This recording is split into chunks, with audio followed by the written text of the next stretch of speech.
Good evening, and thank you for attending this evening's debate.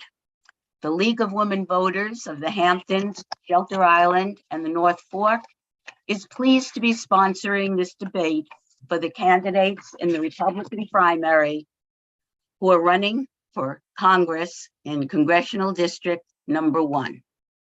We will begin with the Pledge of Allegiance. I pledge allegiance to the flag of the United States of America and to the republic for which it stands, one nation under God, indivisible, with liberty and justice for all. Thank you. The three candidates running in the Republican primary, Michelle Bond, Anthony Figliola, and Nicholas LaLota, were all invited to participate in this debate. Michelle Bond declined the invitation, however, so the debate will be between Anthony Figliola and Nick LaLota. I am Estelle Gelman. I am from the League of Women Voters of the Hamptons, Shelter Island, and the North Fork, and I will be moderating this debate. The other member of the League, whom you see on the screen, is Kathy Peacock, who will be our timer. Others in the League who are instrumental in enabling this debate are Barbara McClancy, who is chair of our Voter Services Committee, which organized this debate, Arlene Hinkemeyer, who is our publicity chairperson and served as liaison with CTV, and Glorian Burke and Susan Debate, both of whom will be monitoring the debate this evening. Our thanks go to all those who contributed questions for the debate, and a very special thanks to CTV and Charles Certain in particular, whose technical support has made it possible to hold this debate through Zoom and make it available both live and later on CTV's YouTube channel. We also thank the candidates for agreeing to participate in a Zoom debate, and we thank you for watching. Just a word about who we are. The League of Women Voters is a political but nonpartisan national organization. While we never endorse parties or candidates, we are involved in the many issues affecting our community. Foremost among our goals is to educate voters, stimulate voter interest, and encourage voter participation. We are respected for sponsoring fair and impartial candidate debates, such as this one, and for the educational materials we distribute on voting issues. Now, to move on to the ground rules for the debate. Since we don't have a live audience before us, the questions were all submitted in advance and vetted to ensure that they are appropriate for this debate. The debate will use a traditional format. The candidates will speak in alphabetical order, and each candidate will have 2 minutes for an opening statement. Each candidate will then have up to 2 minutes to respond to each question, and will have 1 minute for a closing statement, at which time they will speak in reverse alphabetical order. In addition, each candidate will have the opportunity for a single 1-minute rebuttal to each response from the other candidate. Candidates, if you would like to take advantage of this opportunity, please raise your hand and keep it raised until you're sure that I see you. And be sure to keep an eye on our timer. You may finish your sentence, but you must stop when you see the stop sign. We will now begin the debate with the candidates' opening statements, and Anthony Figliola will speak first. Anthony? Thank you very much, Estelle and Kathy, and to the League of Women Voters of the Hamptons, Shelter Island, and the North Fork for putting this on. I think it's very important that the voters hear from all the candidates. And unfortunately, yet again, we have Ms. Bond missing in action. And I hope that she's okay and that she'll make it to the next debate. But I thank Mr. Lalota for coming and being transparent with the voters. My name is Anthony Figliola. I'm running for Congress here in the 1st District in New York as a Republican. I have the distinction of all the 3 candidates. I'm the only one born and raised in this district who actually lives here, can vote here. I love this district. I'm the son of 2 Navy veterans. My mom drove a supply truck on Midway Island, and my stepdad was on the USS Independence. I was born, as I said, I was born and raised here in Rocky Point, New York. I now live in East Setauket with my wife, Christine, who's a registered nurse, and our 3 children, Anthony, who's 9, Sienna, who's 7, and Celine, who's 3, attend public school, and I'm involved in my son's baseball program. The reason that I'm running is because I'm sick and tired of what's going on right now in Washington, D.C., and the radical left that's really taken over, working and taking away our individual liberties. People are not able to make it right now. And I've talked to thousands of voters as I'm walking on this campaign trail, and people are hurting. People are hurting tremendously. And what's happening is that Washington is not listening to them. And I'm a regular working class individual. Our family, we're in the struggles with you. We understand what's going on. And I think we need someone who's a regular working class person that's going to fight for the people of this district, that's not beholden to any party bosses or special interests, but that's beholden to only you, the voters and the residents of the 1st Congressional District.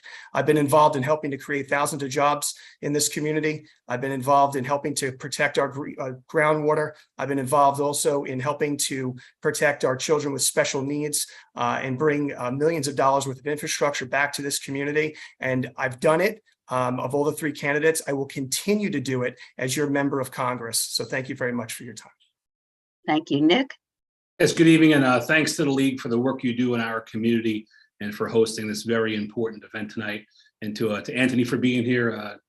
Credit to you, sir, for being here and being transparent as well and being accountable. I'll echo what Anthony said in his opening statement. It's a shame we don't have the 3rd candidate here holding herself accountable to the voters on these very important issues.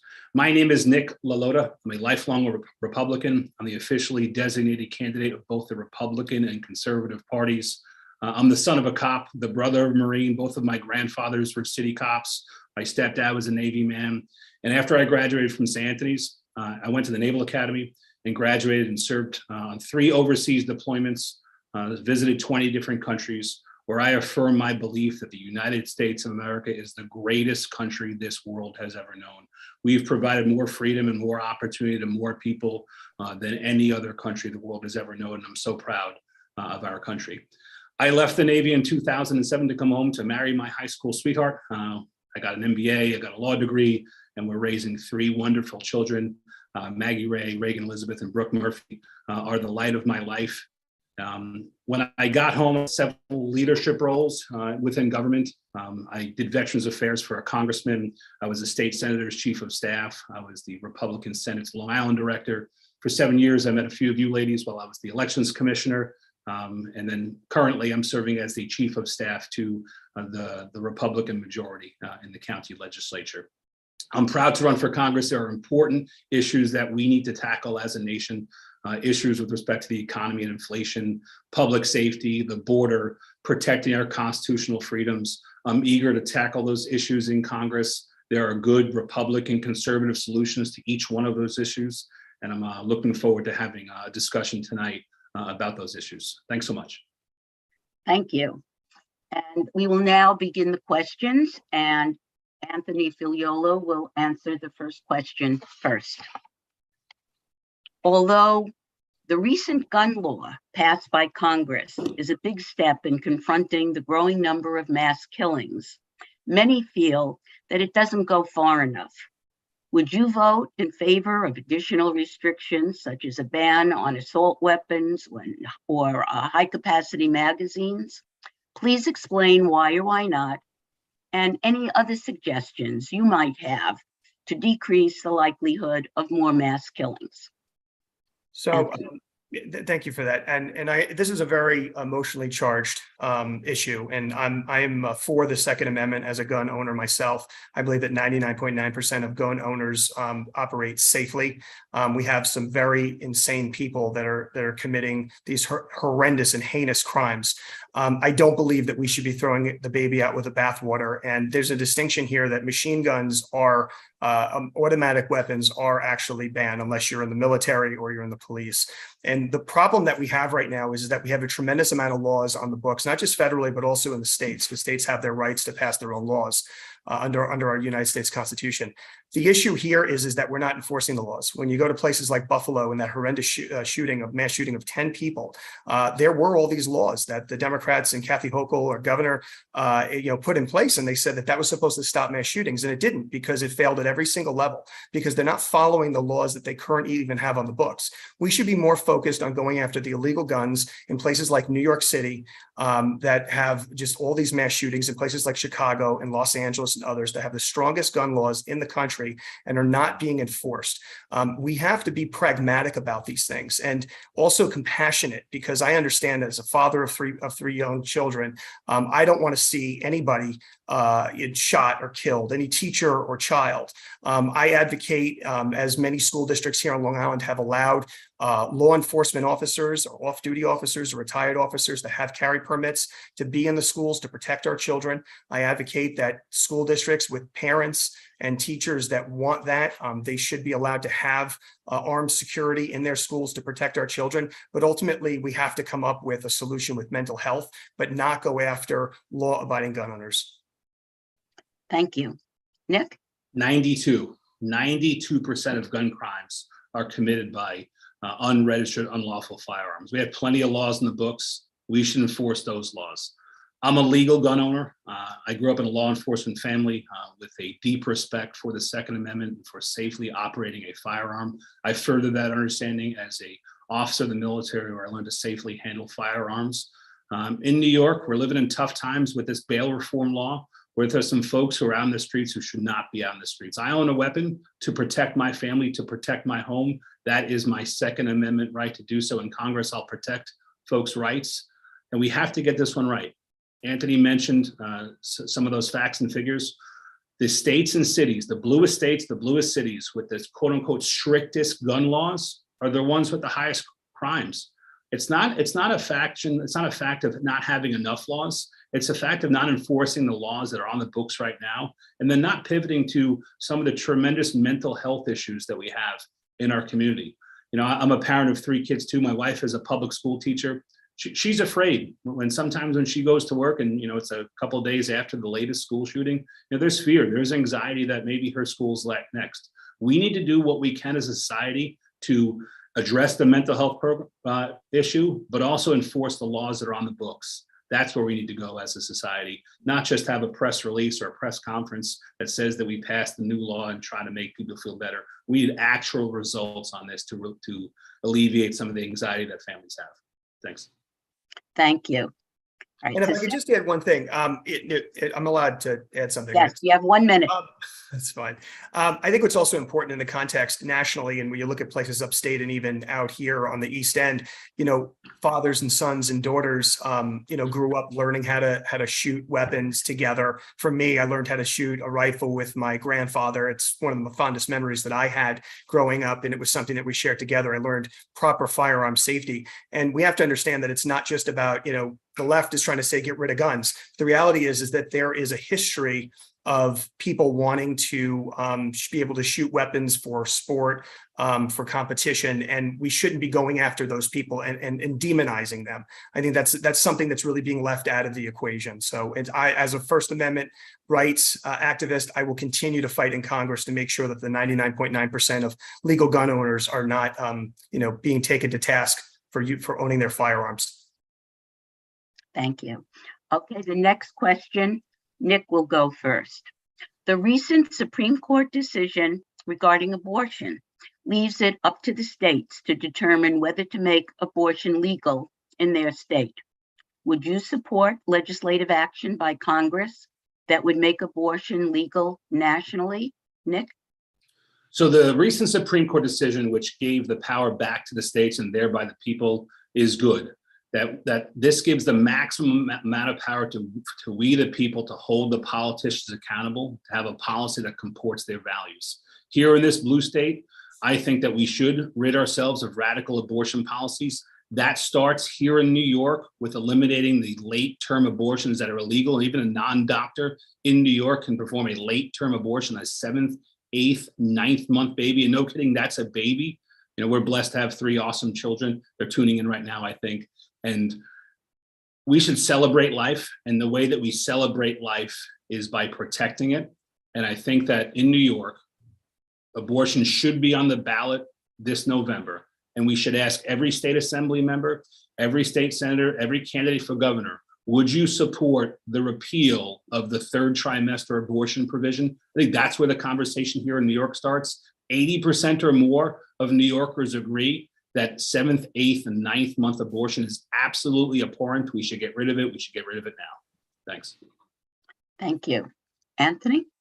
The short answer is I believe, and science backs me up on this, that life begins at conception. I have a little bit of a distinction in being involved in the pro-life movement for many years. And what's absent from the conversation is not only just the child, but also the mother. It's a very difficult situation as a father. Trust me, married, it's hard when you have children. I mean, I think the struggle is real. But especially when you have an unexpected pregnancy, and it's scary. And if you don't have a support system, I've been very blessed to be involved with an organization called Soundview Pregnancy Services that focuses in on creating hope for the mother and creating a system for her, and a support system, I should say, that offers counseling, that offers bottles, formula, babysitting, helping that mother if she wants to go back to college. And we've seen so many women that have chosen to keep their child, they've been able to go to college, get their master's degrees, and their lives have been changed for it. I've also seen women that have a tremendous amount of regret for having an abortion. It's not their fault, and nobody should demonize them. And I know that that's been an issue where they say people on the right are demonizing women. Absolutely not. The conversation should be about the woman. And I know, Nick likes to talk about the 7th, 8th, and 9th month, but the reality is that there shouldn't be abortions at all. On Long Island, between the ages of 18 and 24, we have 1/3 of pregnancies that end in abortion. This is horrendous. History is going to look back on us, and they're going to look very, very unkindly on us that we're not choosing life, and not just the life of that child, but the life of that mother, and the hope and the amazing life that the 2 of them can live. So I'm very strong and passionate about this. And I want to be someone that's going to fight not just for the children, but also for the mother, because I've done it in the past and I will continue to do it as a member of the House of Representatives. Thank you. Nick? I would have said the parental notification, I think, is a requirement in this process as well. I'm the father of 3 awesome daughters. I can't imagine they'd ever be in one of these situations, but if they were, I think I, as a parent, my wife as a parent, should require to be notified in this state before any sort of decision is contemplated or made on this issue. In schools, you can't give a kid an aspirin without notifying the parent. This should be the same as well. We need to ensure that our New York lawmakers uphold that standard as well. Yeah, and I'll just add also, when we talk about Roe v. Wade, going back to the states, it was Ruth Bader Ginsburg who believed that the Supreme Court had gotten it wrong back in the 70s. And I believe that this current court got it right in giving it back to the states, because the court should not be in a position to be legislating. They can interpret law, but they can't create law. And we've seen it with Roe v. Wade. We saw it with Obamacare. And as a strict constitutionalist, it is the people who elect their representatives, petition their members of Congress and their state legislatures, and then they choose to what they want to vote on. So I think it's important that it goes back to the states. And I'll say one more thing, that the people of the state of New York should be adamantly against any kind of constitutional amendment that will codify abortion as a human right in this country, in this state. I think it's wrong, and I will fight with every fiber of my being as just a regular citizen against that, because we have to protect not only the mother, but also that unborn child. Okay, thank you. Next question. The recent Supreme Court decision posits that the Constitution does not give the Environmental Protection Agency the regulatory authority to impose many of the regulations they think are needed to protect the environment from climate change. Would you be supportive of legislative action by Congress to give the agency that authority? Nick? No, I think we need to get back to basics as a government. That when I learned, and you probably learned in about the 10th or 11th grade, there's 3 branches in this government. There's the executive branch, which enforces the laws, the judicial branch, which interprets the laws, and the legislative branch, which makes the laws. Agencies like the EPA have stepped way too far in their quasi-legislative power. We need to get back to the basics where the members of Congress, the members of the state assembly, the members of the state senate are the ones, after public hearing, sworn testimony, public debate, and public input, are the ones that put the laws and rules in the books. That's the system, that's the form of government that our forefathers adopted 246 years ago, and that's become eroded. You know, to be clear and to be honest, folks from both parties and in both executive branches have taken upon themselves to rule by executive order and by legislative fiat. It's wrong. The power should be invested in the legislative branch. When you look at the Constitution, Article 1 is the legislative branch, because our forefathers knew that the folks who served in Congress would be closest to the people, would be most accountable to the people. The legislative branch is the one who should write the laws on this issue only after a vigorous public debate, sworn testimony, and have up or down votes on key issues. And that way, if the public doesn't like what the legislature is doing, the public can vote in new lawmakers. That's the accountability mechanism. And when an executive branch like the EPA skirts it, you don't give power to we the people. Let's give power back to the people and make the folks in the Congress and the US Senate and other legislative branches throughout our country be accountable to the people. Thank you. Anthony? Yeah, I'm against that. I think we've gone way too far with executive orders and too much regulation. You know, regulation is based on laws, right? And what's happening, and we've seen it during COVID as well, is that the government has gone way too far trying to cobble together different laws to say that they can pass regulations. And I believe it's unconstitutional, and I absolutely would be against it. When we talk about the environment, you look at a lot of over-regulation on the fishing industry, where if you're a centimeter too short on a particular fish, if you're a commercial fisherman, or even if you're a recreational one, you have to throw the fish back, and it could be a huge fish. I mean, we've just gone way too far. It's become a nanny state. There is a way to protect our environment without having to have the long arm of government continue to keep going and say, well, we need more laws. You know, we live in Suffolk County, and I see it every day. It's just more laws, more laws, more laws. And it's almost like it's perpetuating the government just to stay in business. We have to be cognizant, make sure we protect our environment, but we have to be also, you know, allowing less regulation so that these businesses can flourish, that people can enjoy their lives. And when it comes to the environment, especially with solar and wind and fossil fuels, we're over-regulating fossil fuels tremendously. And usually it's some political decision, like on the Obama administration, all they're focused in on is having electric airplanes without even acknowledging the fact that we're a fossil fuel nation. So what do? They make us less energy independent. Now we're energy dependent on foreign governments, that we're now bringing the oil and natural gas in here when we were a net exporter of oil and natural gas just 2 years ago. And the net result of it is that we're in inflation over 10%. And I'll tell you, it's probably more like 18 or 20% because we changed the way that we look at inflation. So we really need to have a whole holistic look at these types of regulations, because it shouldn't be there just to have more government employees. It should be there to protect our citizens and our country, our environment, but not just to perpetuate some sort of political power structure in Washington, D.C.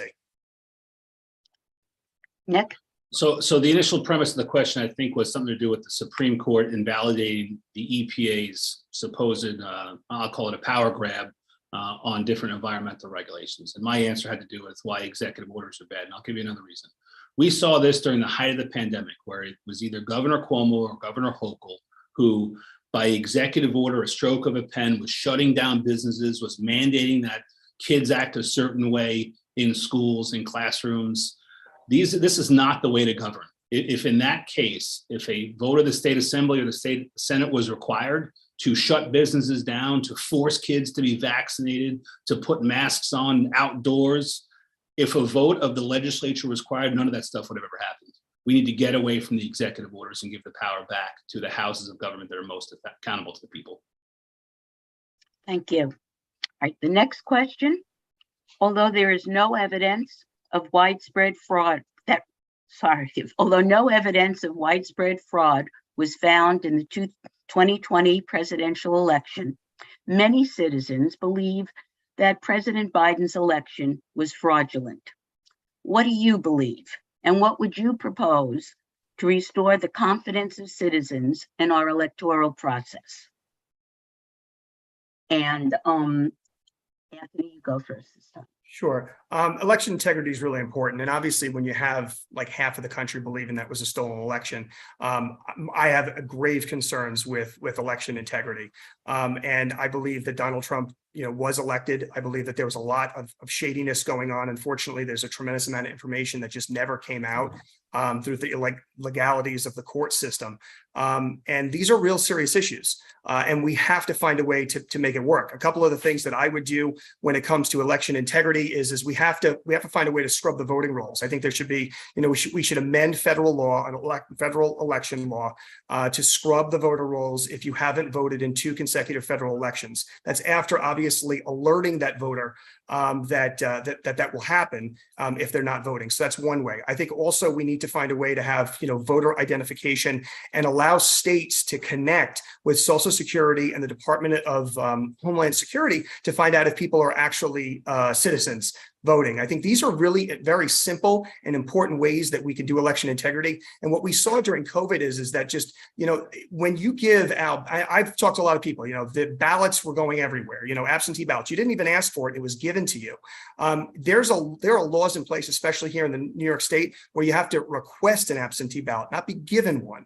And I know I've heard stories and know people that received multiple absentee ballots. Dead people received absentee ballots. There has to be a system where the entire public feels confident that that the election wasn't stolen, that it was properly done, that there wasn't any changes that were made to people's ballots. I mean, these are really serious issues, and people are I've talked to thousands of voters. People are very, very concerned about this, and we have to have election integrity, and that's something that I absolutely will focus on in Congress. Thank you. Nick?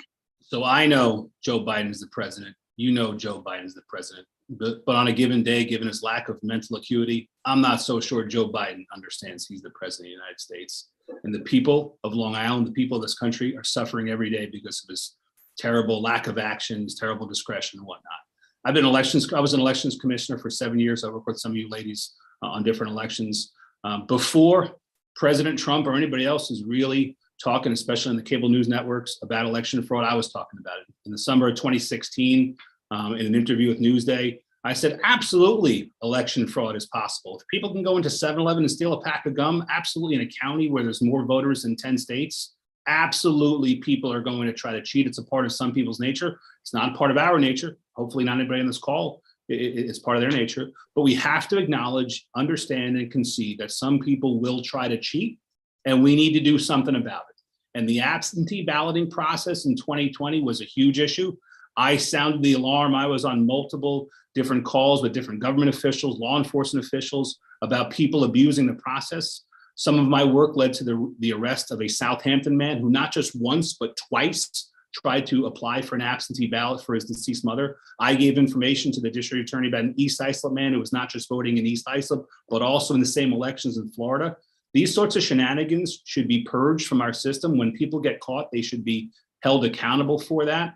As an elections commissioner, I worked really hard to do that, but we need to work on 3 things in the next Congress. 1, reducing the absentee ballots to those who truly need them. Military folks who are deployed, people who generally need them because of their medical conditions, and folks who are legitimately away on vacation. Those are the things that we need. Voter ID, a federal voter ID law to inspire confidence. And third, we need to check the social media companies who tend to throttle conservative news. That has gone unchecked for too long. I realize they're a private company. I'm not looking for government to get involved in their business, but when they're regulating and when they're throttling conservative news, there should be a disclaimer on their website. Thanks. Thank you. Okay, the next question. The COVID pandemic is not yet over, with new variants still appearing. Should it get worse or another health crisis occur, would you favor mandates such as quarantining or proof of vaccination or masking at public events? What steps do you believe the federal government should take to protect the health of our citizens? And Nick, you go first this time. So I think that governments, especially the federal government, I mean, the way that these sorts of things should be adjudicated. I'm a 10th Amendment guy. I think that power is not expressly written into the Constitution, that are expressly authorized to the federal government, or left to the state. So if your question is what should the federal government do? Information. The federal government should allow people to have access to real, reliable information, and people should be able to make decisions on their own. We're far enough into this health issue where folks are informed enough and folks should be able to make their own decisions on things. I would be tremendously against any sort of federal law or federal mandate involving these sorts of health issues. We saw government go wild, state government especially go wild during the pandemic, overuse its authority, restrict people, even in a tyrannical sense. This far into it, folks are aware there's a virus out there. They understand its impact. They're educated about it, and they can make their own health decisions with their families, with their doctors on how to best protect themselves. Absolutely not would I support the federal government getting involved in these sorts of things. At best, it's a state decision, and I would want to hold my state officials accountable for not stepping too far into people's private lives. They have the information. They can decide what to do with that information on these sorts of issues. Thank you. Anthony? As a private citizen, and seeing my friends and family lose their jobs because of these unconstitutional mandates, I'm absolutely against it. I have a little bit of a different perspective. I think the pandemic, by and large, is over. We're now in the endemic stages of things. I think politicians want to find a way to control the people, and they're using the pandemic or whatever next variant that it is to try to make people subservient. And, I have spoken to so many voters in this district. I've had people cry on my shoulders, nurses who were working 20 years, doctors who have lost, teachers who lost everything. Can you imagine going into work and them telling you because you didn't bring in the right pen or have the right type of vaccine that you're completely gone? How do you pay your mortgage? I mean, people are hurting. And all we're talking about is, making sure that, do you follow what the government says? I think there is a practicality and we have to follow science, which I absolutely agree with. But when the long arm of government comes down and starts telling people that if they don't do something, that they're going to lose everything that they have, having family members of mine, children can't even go to school. I mean, what has happened to this country where our individual liberties have been completely washed away? And we have all these unconstitutional mandates. We elect representatives, right? During COVID, you couldn't even petition your own government. They allowed unelected bureaucrats to hand down all of these edicts and tell people, if you don't do what we tell you to do, you're going to lose everything that you have. And that is unconstitutional and it's un-American. And I absolutely will fight. If you tell me that 100%, if you do something from a medical perspective that it's going to save everybody's life, that's great. But it's people's own individual rights to decide what they want to do with their body, with their children, with their health care. And we're moving away from that. We're moving almost into sort of a communistic type of sense. We're all just following whatever, the government, big government says. And we have to start questioning and asking things. So for me, I'm absolutely against mandates because I've seen what it has done to my friends and my family and the people that I've met on the campaign trail. I, for one, will absolutely be someone that's going to fight ardently against them. Thank you. The next, Nick? And the way these mandates are administered and enforced sometimes is quite arbitrary. In my little village, the administration allowed for a Black Lives Matter rally or march to go through the neighborhood in a way that folks were not properly socially distanced, but they wouldn't allow folks to go to church, and they used that same rationale that, you can't socially distance, thus you can't go to church. Ultimately, Cuomo was overruled on that. A federal court ruled what he did, violated the First Amendment. You can't allow one group to exercise their First Amendment right and not another. And that's just an ill of government gone wild, that when without the permission of the legislature, these executives take their own orders and rule by that sort of fiat. That's government gone wild. We should have less, if not zero, of that going forward. So again, I wouldn't support any sort of federal mandates on these issues. And if I can, just my experience during COVID, I work in economic development, so I worked with a lot of small businesses, and it changed a lot during COVID because it was more triage, trying to help businesses understand the very understand all the different regulations and such that were coming out of the Cuomo administration, and none of it made sense. I mean, as Nick had mentioned, but why can a liquor store stay open but a law firm cannot, or an accounting firm can stay open, but a church can't.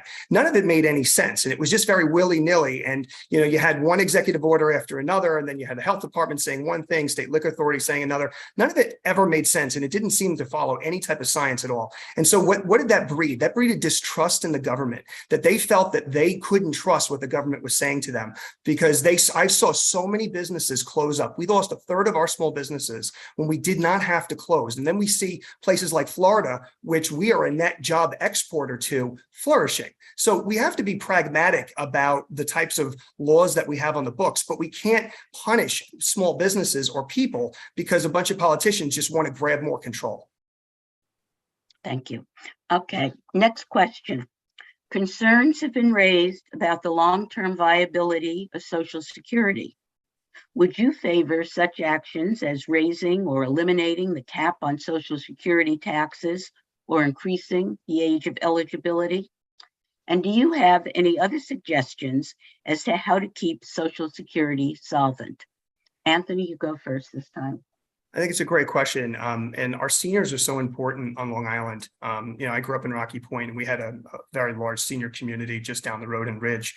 I have my wife's father, he's a senior, he's on Medicare as well as Social Security. And what we're seeing right now is that, with inflation being what it is, seniors having a very difficult time staying afloat. And so a lot of them are making the decision just to leave Long Island, so at least their dollar can be stretched a little bit more. What I don't hear the Congress talking about, and it's something that I'm going to work on, I pledge to work on this. Social Security and Medicare is going to become insolvent within the next 15 to 20 years. We have to find a way to make that work. Whether it's, certain, caps on taxes, I can't tell you definitively just yet. We have to go in there and really understand what the issues are. But what I can tell you is that our seniors, our greatest generation, worked so hard. They paid into the system, and they deserve not only our respect, but to ensure that they can live out the rest of their lives free and enjoy themselves. And what I don't want to see is Medicare and Social Security go to the wayside. We need to stop tapping into it and taking it away from our seniors and using it for all other different types of programs. I believe it should be fully funded. We should make sure that our seniors have the proper health care and as well as prescription drug coverage. This is something that's immensely important. And also, and I would just want to add to this, because I think it's important with seniors, is the type of affordable housing that they need. And on the East End, that's a huge issue, as well as the rest of this community. And it's something that I've helped to create, affordable housing, and I will do here as your next congressman in the 1st District. Thank you. Nick? So our federal government, we spend too much, we tax too much, and we absolutely borrow too much. We borrow a lot of money from our adversaries, places like China, folks in the Middle East. We need to do some real belt tightening in Washington. But now I'm thinking about my mother-in-law, Pam, and she says, don't cut my Social Security, and she's right. That's a contract the government has made with folks for decades.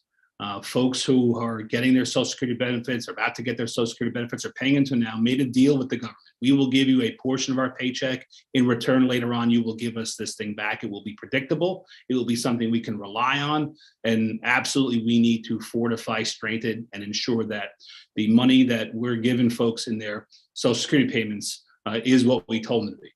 And worse, I think Anthony hit on this a little bit. This inflation stuff is watering down that commitment. That when you're somebody who's getting Social Security, you're getting $500, $1,000, $2,000, whatever your number is, that's what's getting you through that month. That's what's paying whatever your housing is, whatever your other payments are. Maybe you have some discretionary funds where you can be with the grandkids or whatever else. And that's that finite, that's that fixed income that you're getting. And maybe you get a cost of living adjustment, maybe you don't, but that's all that a lot of seniors have to live on, and the inflation is eroding that buying power. And that's because government's gone rampant on its spending. That's because government has Joe Biden's terrible energy policies. We need to get back to the Trump energy policies, the energy policies where we're drilling on federal land, we're expediting permits, we're doing the Keystone XL pipeline, we're doing things to loosen regulations and having people work so that we don't have to buy stuff from China. That's what happened in the Trump administration. We need to get back to times like that, so that we can fortify our federal budget. And we never have to have this discussion about, is somebody going to cut Social Security? I'm not in favor of that. I'm in favor of doing some other things throughout our government to raise revenue through good, strong businesses and to cut spending in key areas as well, but not on Social Security. Thank you. If I could too, my grandfather owned a small business in Selden, Bill Knox Plumbing and Heating on Mooney Pond Road, and he didn't, he owned his own small business, and he had a little bit of Social Security that he had from working in the private sector before he started to own his own business. And I've talked to so many seniors, and as Nick has said though, but people have paid into the system, and they're hurting. And this is real. This is not just some canned talk. We need serious We need serious people to solve these problems. And I, for one, am going to go to Washington and work. And I'm going to be one of the loudest voices on seniors. Because again, I'm hearing nothing out of Washington talking about the insolvency of Social Security and Medicare. It's important to me. It's important to my children's grandfather who paid into this system and all the other seniors that are going to age into this system. We have to be accountable to you and that what I believe still to be the greatest generation, because you paved the way for us to live in our country. And we owe you a debt of gratitude, and you paid into the system. So for me, I absolutely will fight tooth and nail to protect our seniors when I'm in Congress. Thank you. All right, the next question. Do you agree with our policy towards Ukraine? Are there other actions for which you would advocate? And to what extent do you believe we should open our borders to Ukrainian refugees? And Nick, you go first this time. So to be honest, I'm not sure the public understands what Joe Biden's policy is towards Ukraine. It seems to be like a week by week thing. We get thrown spending bills inside the halls of Congress. We decided them. You're told if you don't vote them, you have no compassion, you have no empathy, and yada yada. We got into this mess because President Biden, our commander in chief, didn't know what the heck he was doing, wasn't strong with our own allies. We started this mess, and a private in the Army could have predicted this. I worked with a police chief who always told me that it was predictable, it was preventable. How bad this war has gotten and the impact on the global economy was totally predictable. We saw with satellites weeks, months in advance that Russian troops were amassing along the border. Everybody knew this invasion was happening. And weeks or months before the invasion happened, that's when the president should have used his diplomatic power to issue sanctions upon Russia. We should have gotten tough way earlier than the president did. He should have been tough on our European partners to become more energy independent, not to have to rely on Russia, so that we got backed into a terrible national security decision.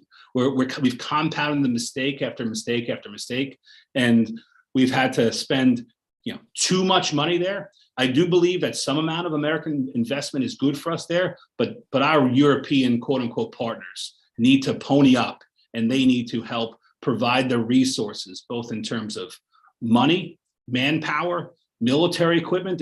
That burden should not be borne by the American taxpayer alone. It's crazy how far we've gotten. This is another example of government gone wild, spending money that is better spent here inside the US. We talk about America first. That's a real thing. It's a life I've been living since I took my first oath as a midshipman at the Naval Academy since I was 18. We need to have policymakers in Washington put America first. That doesn't mean that we ignore any problem overseas. We will provide the right amount of attention, but we are the world's only superpower. We need to get our allies to step up to the game and be part of the solution, so it's not just born upon generation after generation of Americans.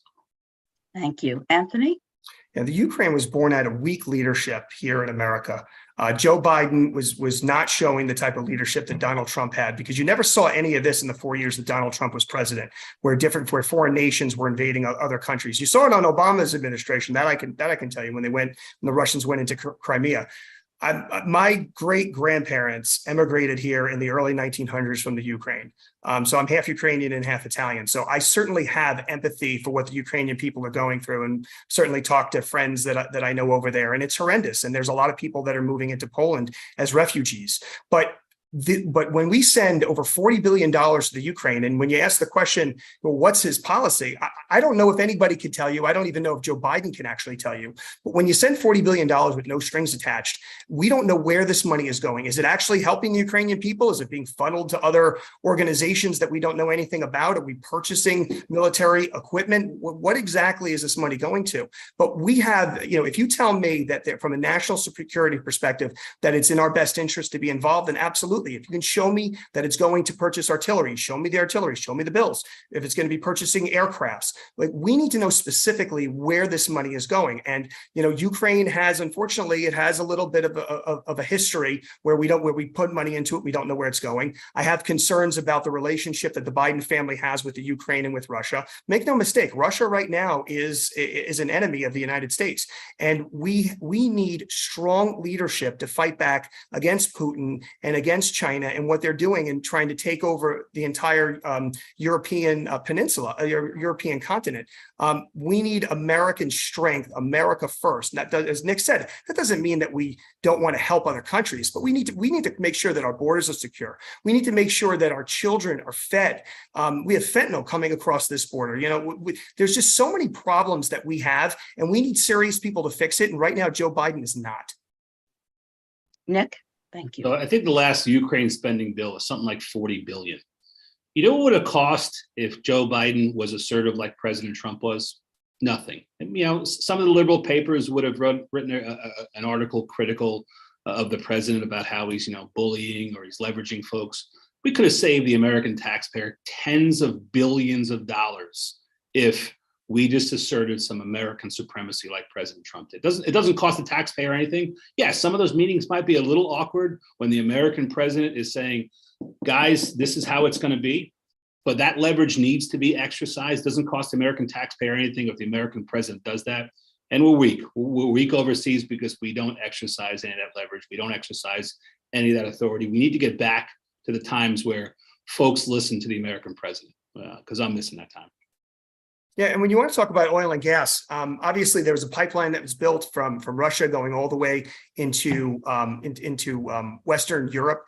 If we were back again under the Trump administration being a net exporter of oil and gas, we wouldn't see Europe so dependent on Russian oil. And from a national security perspective, you would have seen more European countries fold into the US way of thinking to protect our citizens and protect freedom around the world. And that's not happening under a Biden administration because we don't really have any serious foreign policy. It's very willy-nilly, and I don't even know if the president knows. I think he's taking his cues from Obama. But we need serious people. We need true leadership. And it's going to start with a Republican House, electing myself to the House of Representatives, and have a Republican House that's going to be a check on this Biden administration to make sure that we have serious, pragmatic solutions to our foreign policy issues. Thank you. This next question is going to be the last question this evening. And on this question, Anthony, you go first.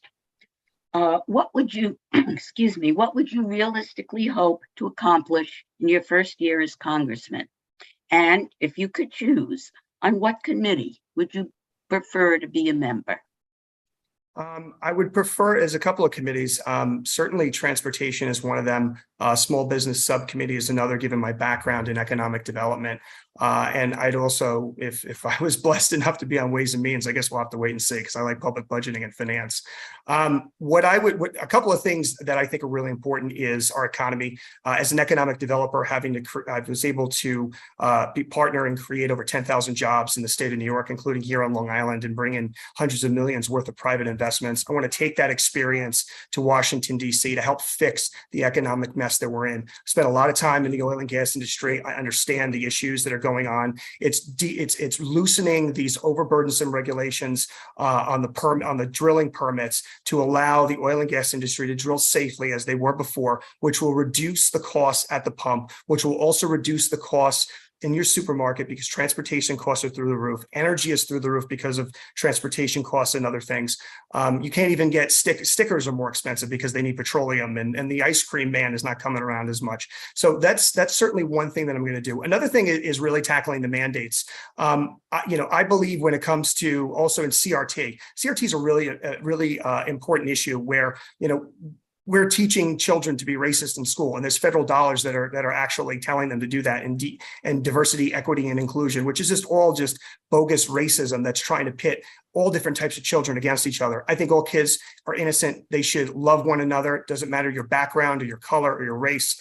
And I'm going to any school district that's that's pushing this, we're going to take away federal dollars from that. And also when it comes to the police, any municipality that tries to defund the police, we're going to take away your infrastructure money. You're not going to get any more because you can't keep your infrastructure safe, your roadways safe without the police. And we have to stop this whole defund the police movement. So, I understand all this because I've worked in government. I've worked, on these different types of projects. I know where to find the money. I know how to do this, and I will continue to do this as your House of Representatives.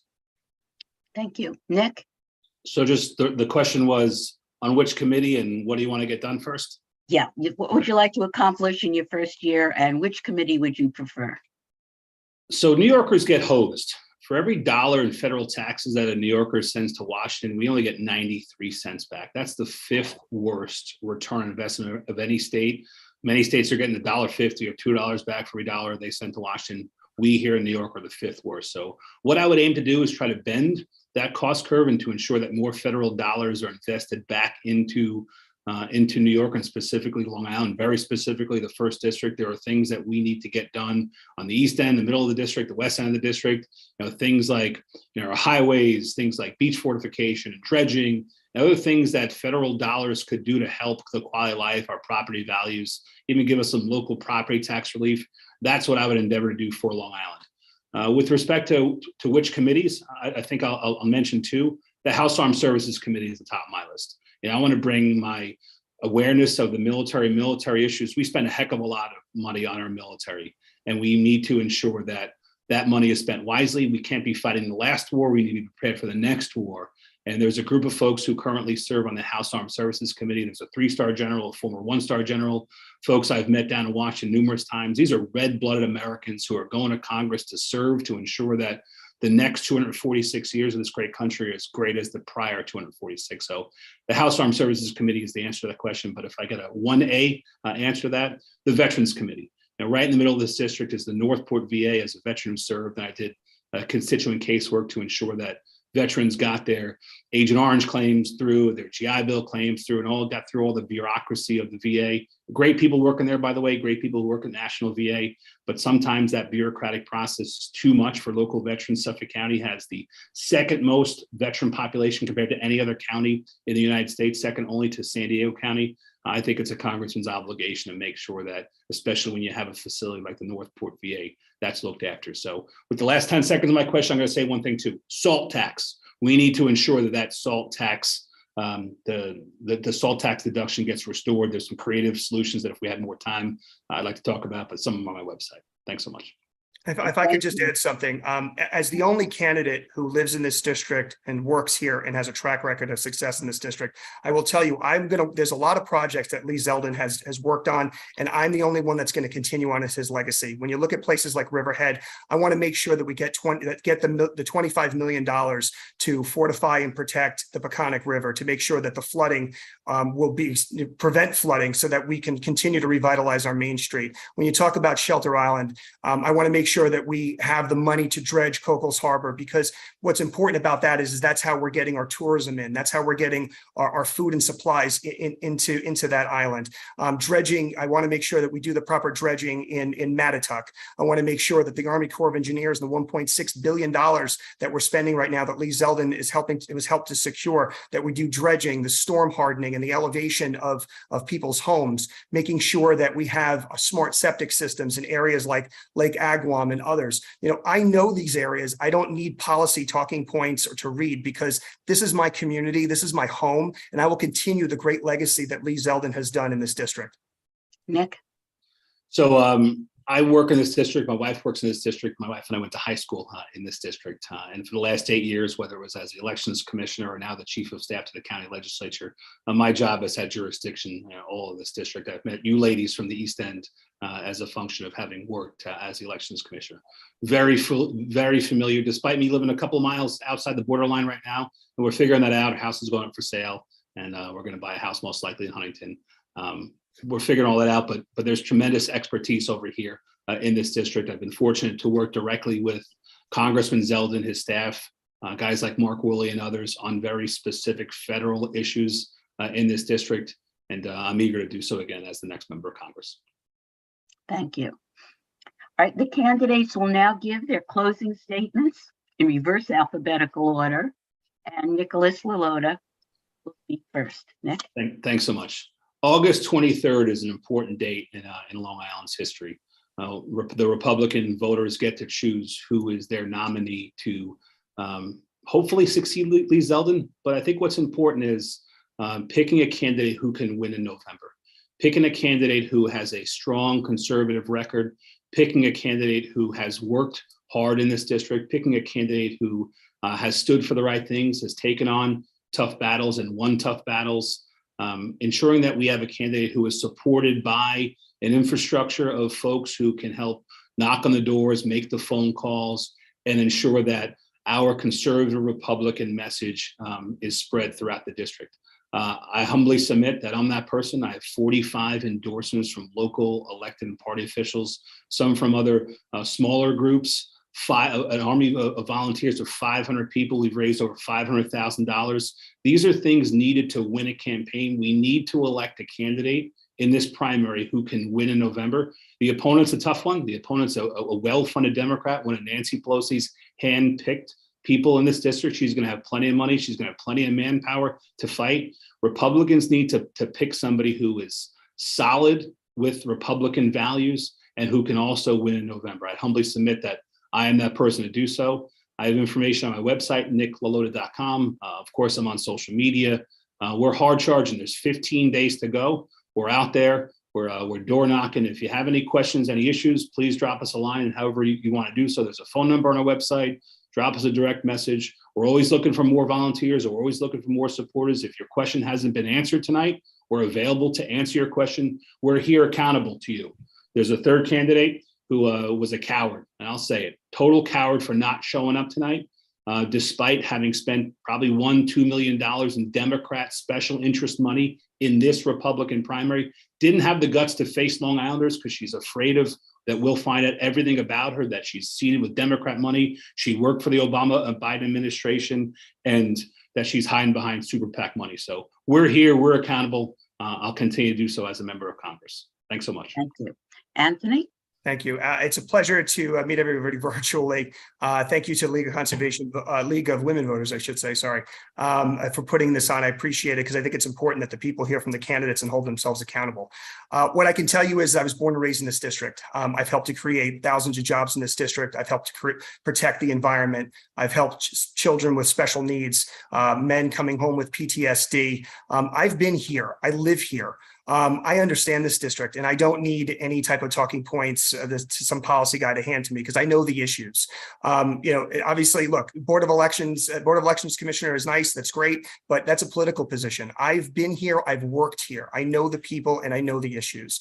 You want someone on the ground that's not beholden to the special interests of the party bosses, or that calls home and asks the party bosses, how should I vote? I'm an independent-minded individual in the private sector, and you want the reason that we are where we are as a country right now is because we're allowing the radical left and the party bosses and the special interests to control things. And it's time that we have regular working class men and women. We need members of Congress that look more like the working class people that they represent. And I submit myself to you that I am that person. I will fight for you. I will be the only one that's going to carry on Lee Zeldin's legacy. I'm going to cut taxes. I'm going to help to create jobs. I'm going to bring money back home to this district because I love this district. It's where I'm decided to stay here and raise my children, and I would be honored to have your vote on August 23rd to represent the Republican Party and to defeat the Democrat and take the House of Representatives back for the people. Thank you very much. Thank you. I would like to thank both candidates for your participation and for your thoughtful and informative responses, and to thank all of those viewing the debate for joining us. Most importantly, don't forget to vote. As this election is a Republican primary, of course, only those who are registered Republicans may vote. You may vote at your usual voting site on Election Day, August 23rd, or at an early voting site from Saturday, August 13th through Sunday, August 21st. The location of the early voting sites and the times that they are open are available on the Suffolk County Board of Elections website. Thank you.